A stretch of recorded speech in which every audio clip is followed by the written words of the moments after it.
ఏ శుభకార్యానికైనా శుభారంభం.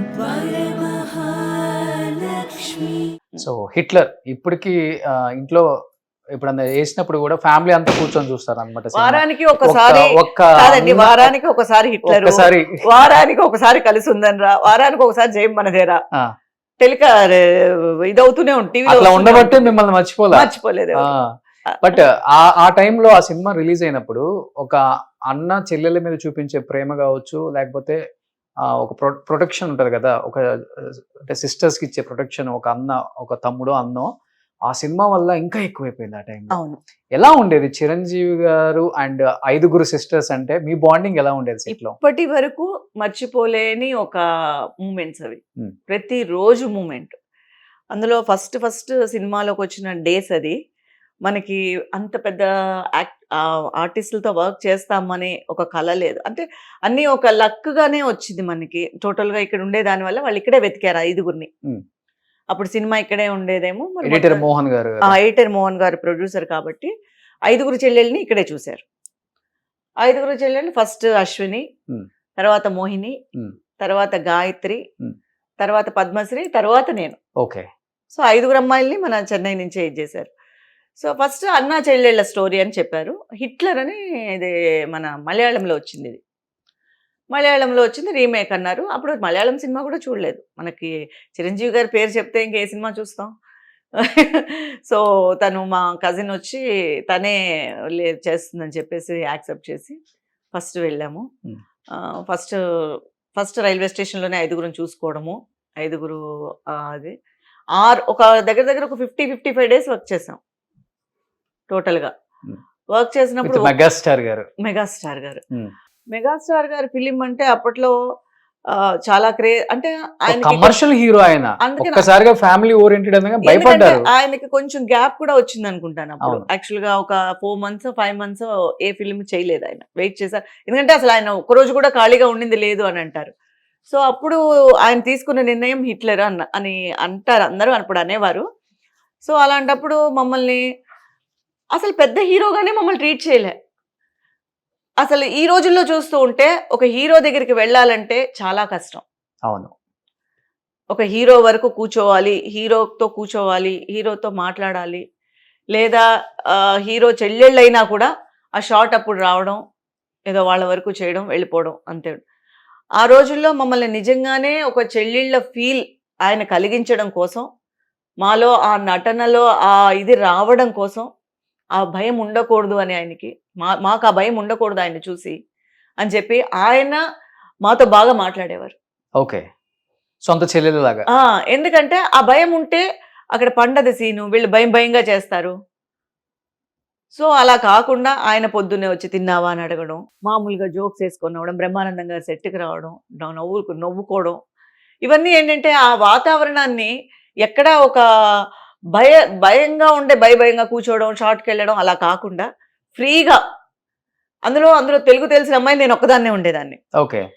నాకు విజువల్గానే కొంచెం తెలుగు బాగా అర్థం అవుతుంది కాబట్టి వాళ్ళు వేసే ప్రతి జోక్కి ఎక్కువ నవ్వుకుంటూ ఉండేదాన్ని.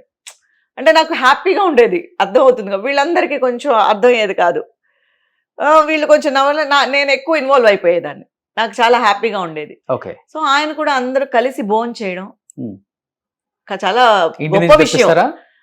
మొత్తం ఆయనకు వచ్చేది అంత ప్రొడక్షన్, అందరూ పెద్ద ఆర్టిస్టులు ఇండ్ల నుంచి వచ్చేది, అందరూ ఒకే చోట కూర్చునేవాళ్ళం కొన్ని రోజులు. ఎక్కడో కానీ కొన్ని లొకేషన్స్ లో అయితే ఒకటిగా కూర్చునేవాళ్ళు. ఓకే. కొన్ని లొకేషన్స్ లో వాళ్ళ వసతికి తగ్గట్టుగా మాక్సిమం ఒకరోజు తిన్నది కూడా చాలు కదండి. ఇప్పుడు పెద్దవాళ్ళతో అలా ఉన్నప్పుడు రౌండ్ గా అందరూ కూర్చొని ఒక్కరోజు తిన్నా కూడా అదొక పెద్ద మెమరీ. సో అలా మమ్మల్ని, మాలో భయాన్ని తీసేసి, ఈవెన్ ఒక షార్ట్లో కూడా అది చిన్న మిస్టేక్ నేను చేస్తూ ఉంటే కూడా దాన్ని ఆయనే కరెక్ట్ చేసి, ఆయనే చెప్పించి, ఆయనే ఇది చేశారు. ఓకే. అంటే అలా మిస్టేక్ని వదిలేయచ్చు, అమ్మాయికి రాలేదు అని వదిలేయచ్చు, లేదా డైరెక్టర్ చూసుకుంటారు అని వదిలేయచ్చు. వాళ్ళతో పాటు ఈయన కూడా ఇన్సిస్ట్ చేసి ఇలా చేయి అని చెప్పి, అదే అసలు ఆ ఫీలింగ్ లేకుండా 55 days జరిగిపోయింది మాకు. ఓకే. అసలు పెద్ద హీరోతో చేస్తున్నాం మేము అని కాకుండా మాకు చాలా ఈజీగా ఉండేది, క్యాజువల్ గా ఉండేది. అలా ఉండబట్టే సినిమా అలా పండింది అది థియేటర్ లో. అది నేను అనేది, ఎందుకంటే లేకపోతే మేము భయంగా చేసి ఉంటే మేబీ అంత ఒకే ఫ్రేమ్ లో నుంచున్నా కూడా అందులో కూడా ఏదో ఒకటి చేయాలి కదా. మేమేం పెద్ద పెద్ద డైలాగులు చెప్పక్కర్లేదు, కానీ ఆ ఫ్రీగా ఉండాలి కదా. ఆ ఫ్రీనెస్ ఇచ్చింది ఆయన. అలాగే రాజేంద్ర ప్రసాద్ గారు నవ్విస్తూనే ఉండేవారు. ఈ బావా మరుదుళ్ళ సరసాలన్నీ అక్కడే జరిగేవి. సో ఆబ్వియస్లీ నవ్వే నవ్వు మొత్తం సెట్ అంతా. ఆయన ఏదో ఒకటి నవ్విచ్చేవారు, ఏదో ఒకటి ఇచ్చేసేవారు. మేమంతా హ్యాపీగా నవ్వుకుంటూ ఉండేవాళ్ళం. అసలు ఎలా జరిగిపోయిందో తెలియదు. కానీ 55 days సొంత అన్నలాగే ఫీల్ అయ్యారు కదా చిరంజీవి. ఫంక్షన్ కి వెళ్ళినప్పుడు నాకు ఇంకా గుర్తు, ఒంగోలులో రైల్వే స్టేషన్ లో దిగాం, ఫంక్షన్ కని వెళ్ళాం. ఆయన మమ్మల్ని ప్రొటెక్ట్ చేశారు. అంటే వీళ్ళు అలా వెళ్ళిపోతే వాళ్ళకి ప్రొటెక్షన్ ఉండదు అని చెప్పి, ఇలా ఇక్కడికి రండి, ఇలా దగ్గరికి రండి, ఎక్కడికి ఎలా వెళ్ళకండి, ఇలా వెళ్ళకండి అని ఆయన పక్కనే మమ్మల్ని పెట్టుకునేవారు. ఎందుకంటే మేము అలా వెళ్ళిపోతే ఎవరో ఒకళ్ళు కవర్ అయిపోతారు, మళ్ళీ వాళ్ళకి ప్రొటెక్షన్ ఉండదు అని ఆయన ఎక్కడైతే ఉన్నారో మమ్మల్ని కూడా చుట్టూ పెట్టుకునేవారు. సూపర్. గ్రేట్. మళ్ళీ అలాగే ట్రైన్ లో కూడా ఒకటిగా వెళ్ళాం ఫంక్షన్స్ కంతా. సో అందరితో ఫ్యామిలీ మెంబర్స్ తో మాట్లాడడం కానీ అంతా అదే చెప్తున్నాను కదా, ఒక ఫ్యామిలీగానే జరిగింది. చరణ్ గారు ఎంత ఉంటారు? చాలా అప్పుడు చరణ్ గారిని చూడలేదు. అప్పుడు పవన్ కళ్యాణ్ గారు ఎంట్రీ, ఇక్కడ అమ్మాయి అక్కడ అబ్బాయి. మేము ఫస్ట్ ప్రివ్యూ చూసింది మేమే. ఎందుకంటే హిట్లర్ జరుగుతున్నప్పుడే అది కరెక్ట్ గా రెడీ అయింది. మమ్మల్ని అందరినీ ప్రివ్యూకి తీసుకెళ్లారు చిరంజీవి గారు. వాళ్ళంతా ఫస్ట్ సినిమా అంటే చాలా మంది వెళ్ళారు, దాంట్లో మేము వెళ్ళాం, రివ్యూకి వెళ్ళాము. హిట్లర్ ప్రివ్యూ జరిగినప్పుడు ఫస్ట్ ప్రివ్యూ చూసింది హిట్లర్. మా కోసము చిరంజీవి గారి కోసము మా కోసమనే వేశారు. సూపర్. సో ఆయన కోసం వేసిన దానికి మమ్మల్ని పిలవడం అనేది గొప్ప విషయం. కానీ అన్ని రోజులు 55 days యాజ్ ఎ బ్రదర్ గా మీరు ఆయన్ని ఫీల్ అయ్యి గుమ్మడికాయ కొట్టేసి హిట్లర్ అయిపోయింది అనగానే బాగా ఎమోషనల్ అయిపోయి ఉంటారు. ఇంకా అంటే దాని ఎఫెక్ట్ అప్పుడు తెలియకపోయినా మనం ఎప్పుడైనా వెళ్ళొచ్చు అని అనుకునేదాన్ని.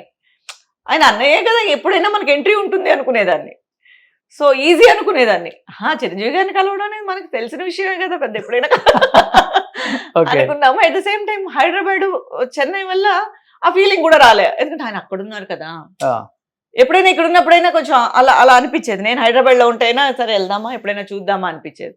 సో ఇక్కడ ఉండే దానివల్ల సో అక్కడ ఉన్నారు కదా, ఫిలిమ్స్ లో బిజీగా ఉంటారు కదా ఎవరి వరకు, అందుకని వెళ్ళాలి అనే సందర్భం కూడా కుదరలేదు. అప్పుడప్పుడు అన్నయ్య ఇంటికి వెళ్ళొస్తారా మరి? ఎక్కడ అదే చెప్తున్నాను కదా, లోకల్ గా ఉంటే ఆ థాట్ వచ్చి డెఫినెట్ గా దానికి వెళ్ళాలి అనిపించేదేమో. మనకి ఆయన అక్కడ ఉండిపోయారు, మేము ఇక్కడ ఉండిపోయాం. హైదరాబాద్ వచ్చినప్పుడు వెళ్ళొచ్చు కదా. వెళ్ళొచ్చు, కానీ ఎక్కడ ఆపేది ఎవరు? వెళ్తే ఆయన ఇంటి గేట్లు ఎప్పుడు తెరిచే ఉంటాయి. కాదండి, వెళ్తే తెలుస్తుంది ఆపుతారో ఆపరో. వెళ్ళలేదు, అది ఆ ఎక్స్పీరియన్స్ పొందలేదు మనం. కానీ ఎక్కడ కనిపించినా ఇప్పటికీ పేరు గుర్తు పెట్టుకొని ఎలా ఉన్నావు అని అడుగుతారు. మొన్న జెమినీ అవార్డ్స్ జరిగాయి లాస్ట్ ఒక 3 years బ్యాక్. నేను బెస్ట్ అవార్డు తీసుకున్నాను, మదర్ ఇన్ లా అవార్డు తీసుకున్నాను. ఆయన వచ్చారు, నేను అప్పుడు వెళ్ళి విష్ చేసినప్పుడు ఎలా ఉన్నావు, ఏమేం జరుగుతున్నాయి, బాగున్నావా, అంతవరకు చాలు, హ్యాపీ. అంతవరకు ఆయన గుర్తు పెట్టుకొని మన పలకరించారంటేనే అంతే కదా. ఇప్పటికి మీ గుండెల్లో అన్నయ్యే. అంతే. మెగాస్టార్ అంటే అంతే. మళ్ళీ అవకాశం వస్తే మళ్ళీ కలిసి యాక్ట్ చేసి ఈసారి అసలు పూర్తిగా వినియోగించుకోవాలి, యాక్చువల్ గా సద్వినియోగించుకోవాలి. అప్పుడు వాల్యూ అంటే చిన్నతనం కాబట్టి తెలియలేదు, ఇప్పుడు నిజంగానే ఒక చిన్న రోల్ వచ్చినా చాలు. అంతే కదా. డెఫినెట్ గా గుర్తు పెట్టుకొని పిలుస్తారు. ఇన్ కేసు ఎక్కడన్నా షార్ట్ రీల్ మీరు వచ్చిందంటే పిలిస్తే అదృష్టవంతులమే. ఇప్పుడు ఏం చేస్తున్నారు 5 sisters? మీ హిట్లర్ 5 sisters టచ్ లో ఉన్నారా మీరంతా? అసలుకి అప్పుడప్పుడు అంటే అశ్విని తను సింగపూర్ లో సెటిల్ అయిపోయింది. మనం మాట్లాడంత. అవునా? తను సింగపూర్ లో. మోహిని తెలియలేదు. కొన్ని రోజులు ఈ అనుబంధం కొన్నేళ్లు జరిగింది, 2-3 ఏళ్ళు జరిగింది ఈ అక్క చెల్లెళ్ళ అనుబంధం. ఏం చేస్తున్నావు తర్వాత ఎవరికి వాళ్ళకి వర్క్స్ వచ్చి ఎవరికి వాళ్ళకి స్ప్లిట్ అయిపోయిన తర్వాత కొంచెంగా కట్ అయిపోయింది. సో గాయత్రి గారు సీరియల్స్ చేస్తున్నారు. గాయత్రి అప్పుడప్పుడు కనిపిస్తుంది కాబట్టి మేమిద్దరం మాట్లాడుకుంటూ ఉంటాం. మీ ఇద్దరు. సో ఆమె అక్కడ ఉంది. ఇంకా మోహిని ఇక్కడే ఉంటున్నారా? మోహిని ఎక్కడుందో కూడా తెలియదు. అప్పుడు తెలిసేది, ఇప్పుడు తెలియదు. యాక్టింగ్ కూడా లేదు అసలు, ఆమె చేయట్లేదు కదా ఇప్పుడు, ఎక్కడా కనిపించలేదు. సో ఇంకొక ఆమె తర్వాత పద్మశ్రీ అని చెప్పి పొరకాలం చేసినప్పుడు ఇక్కడ, తన పేరు ఇక్కడ రాజశ్రీ. తను మా మ్యారేజ్ అయ్యి సెటిల్ అయిపోయింది. తను ఇంకా వర్క్ చేయలేదు, యాక్ట్ చేయలేదు.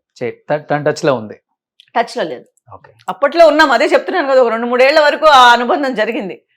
ఏం చేస్తున్నావు అని ఎప్పుడైనా కనిపించడం అని. ఆ తర్వాత ఎవరి వర్క్స్ వాళ్ళు బిజీ అయిపోయారు. తను మళ్ళీ చేసింది 2-3 సీరియల్స్, అప్పుడు మాట్లాడుకునే వాళ్ళము.